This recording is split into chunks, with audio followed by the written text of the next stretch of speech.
কেমন চলতেছে? ভালো। নাম কি জানো? সোনিয়া। প্রতিবেদনে কেন? প্রতিবেদনে আছি ভালো একটা মনের মানুষের জন্য, পাশে থাকবে, দায়িত্ব নেবে। খালি পাশে থাকলেই হবে? পাশে থাকলে খালি হবে না ভাই।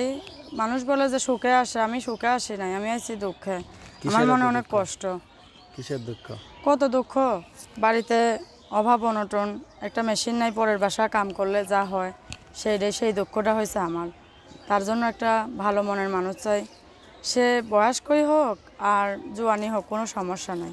আর বয়স্ক হইলে আর একটু ভালো হইলো, ওরা বউরে ভালোবাসে। বয়স্ক লোকের সাথে আপনি ইয়ং একটা মেয়ে বয়স্ক লোকের বিয়ে করে কি আমি বয়স্ক লোকই চাই। আর তারপরেও যদি যাদের মন মানসিকতা ভালো, সে বয়স্কই কি আর জোয়ানি কি ফোন দিবে?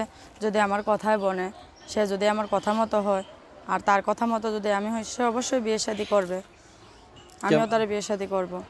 আচ্ছা, বিয়ে করার জন্য প্রতিবেদন আসতে হবে? বিয়ে করার জন্য তো প্রতিবেদন আসতে হবে, কারণ গরিব মানুষের তাছাড়া তো আর কোনো উপায় নাই।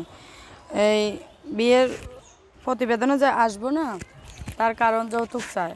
আমরা তো যৌতুক দিতে পারি না, সংসারে দুবেলা দুমুঠো খাওয়ারই ঠিক হয় না, আর যৌতুক দিবেন, সমস্যা কি? কয় টাকা যৌতুক দিলে কি? ওইটাই তো ভাই, দিতে পারি না দেখেই তো সমস্যা। কত চাই? চায় অনেক কিছুই চায়। বিয়ে শাদী আপনি করছেন, আপনি জানেন না? আমি এখনো বিয়ে করি নাই। হ্যাঁ, বিয়ে করি নাই। তো যখন করবেন তখন বুঝতে পারবেন। তুমি মানুষের এত চাওয়া পাওয়া থাকলে তো কিছু নিতেই হবে। না, মেয়ে মানুষের তো কোনো চাওয়া পাওয়া নাই। আমার চাওয়া পাওয়া একটাই, দুবেলা দুমুঠো খাওয়াবে। সে যদি আমার একটা মেশিন কিনে দেয়, তাহলে সেই মেশিন চালায় আমি সংসার চালাবো। তারপরে যদি তার ভালো লাগে, মাসে মাসে অল্প কিছু খরচপাতি দেবে। আপনার নাম কি? আমার নাম সোনিয়া। দেশের বাড়ি কই? দেশের বাড়ি টাঙ্গাইল। টাঙ্গাইলে। কে কি কাজ করে? আমি সেলাই মেশিনের কাজ করি। আর বাকিরা? বাকিরা আর কে, বাড়িতে আম্মু আছে।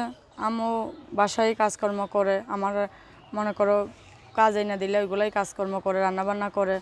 আর আমি আর আমার বোন দুইজনে কাজ করি সেলাই মেশিনের। একবারও বিয়ে হয় নাই?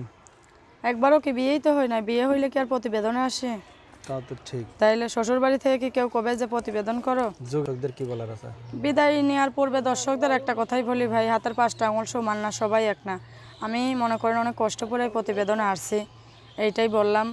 বলবেন যে ধোঁকাবাজিরা চিটারি করে, বাটপারি করে, টাকা পয়সা নিয়ে অনেকে বলে শুনি, কিন্তু কথাবার্তা যদি মিল হয়, কথাবার্তা কাজে কর্মে যদি মিল থাকে, তাহলেই তো আমার পাশে থাকবেন, বিয়ে শাদী করবেন।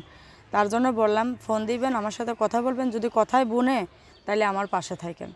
আচ্ছা, ঠিক আছে।